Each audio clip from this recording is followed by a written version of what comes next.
শুনুন, ঢাকায় বিমান বিধ্বংসী ঘটনা, প্রভাব ও প্রতিক্রিয়া। ঢাকা শহর যেখানে জীবন এবং জানের সৃষ্টি হয় প্রতিনিয়ত। কাশ্মীরে নয়, সংগ্রামে নয়, এইবার ভয়াবহ এক ঘটনা মোড়া। সময়টা ছিল দুপুর 1:06, যখন একটি বাংলাদেশ এয়ারফোর্সের F-7 BGI ট্রেনিং জেট শিক্ষা প্রতিষ্ঠানের উড়িরোধে বিধ্বংস হয়।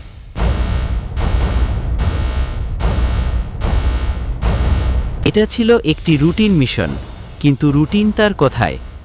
এয়ারবেস থেকে ওড়ার খুব কমক্ষণ পরেই জেটটি সবচেয়ে ঘনবসতি এলাকাভুক্ত মিলস্টোন স্কুল ও কলেজের উপর দিয়ে বিধ্বস্ত হয়। অগ্নিবিস্ফোরণ, ধোঁয়া আর আতঙ্কের মাঝে হাজার হাজার শিক্ষার্থী দ্রুত নিরাপদে সরানো হয়। ঘটনাস্থলে দমকল, জরুরি টিম ও পথিক সহায়তায় আহতদের উদ্ধার করা হয়।